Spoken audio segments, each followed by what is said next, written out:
வணக்கம் நண்பர்களே. இப்போ நம்ம எங்கே வந்திருக்கோன்னா உதயகிரிநாதர் கோயில். 1300 வருஷம் பழமையான கோயில் இது. உதயகிரிநாதர் கோயில் 8ஆம் நூற்றாண்டை சார்ந்த இந்த கோயில் தான் இங்கே வந்திருக்கோம்.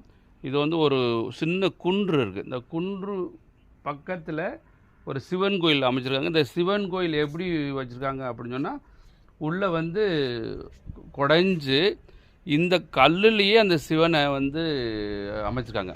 தனி கல்லாக வைக்கலை. இந்த குன்று இருக்கு இல்லையா, அந்த குன்றுக்குள்ளே ஃபுல்லாக குடைஞ்சி எடுத்துட்டு அதே குன்று கல்லே சிவன் வடித்து வச்சுருக்காங்க. இதுதான் குன்னத்தூர் அப்படின்னு சொல்லுவாங்க. அதாவது மதுரை பக்கத்தில் குன்னத்தூர் அப்படின்னு சொல்லுவாங்க. இது அந்த குன்று பக்கத்தில் ஊர் தோன்றனால இதுக்கு பேர் குன்னத்தூர் அப்படின்னு சொல்லி அந்த பேர் வந்திருக்கு. இது கோயில் 1300 ஆண்டுகளுக்கு முற்பட்ட கோயில். இந்த உதயகிரிநாதர் கோயில், உதயகிரீஸ்வரர் சிவன் கோயில், அதாவது உதயகிரீஸ்வரருக்கு சிவன் கோயில் இதுதான். இவர்கள் இது பெரிய குன்று இருக்குது. இப்போ நான் ஒரு சிவனை பார்ப்பேன் பாருங்களேன். இது பக்கத்தில் இது நான் இந்த இது இருக்குது, காடை இருக்குது எங்களே. இது காடை இருக்குது. இங்கே என்னென்ன இருக்குது அப்படின்னா, எங்களே இங்கே ஒரு பிள்ளையார் இருக்கார். இது ஒரு பிள்ளையார். இங்கே ஒரு பிள்ளையார் இருக்கார். இங்கே ரெண்டு பேரும் இந்த சிவனுக்காக இங்கிட்டு ஒரு சிலை இருக்குது. என்ன சிலைன்னு தெரியல எனக்கு. அடுத்து வர இங்கே ஒன்று இருக்குது. இங்கே ஒரு சிலை இருக்குது. இதில் கீழே தான் சிவன் உள்ளே இருக்கார். இது கீழே உள்ளதான் சிவன் இருக்கார்.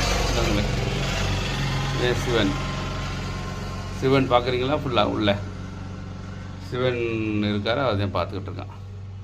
இதே உதயகிரிநாதர் சுவாமி சிவன் கோயில் குன்னத்தூர் பக்கத்தில் வந்திருக்கோம். 1300 ஆண்டு பழமையான கோயில் தான் இந்த சிவன் கோயில்.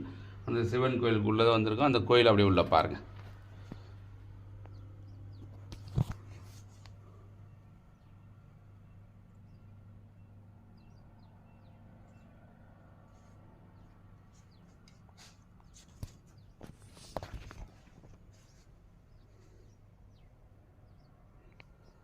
சிவன் கோயிலுக்குள்ள தான்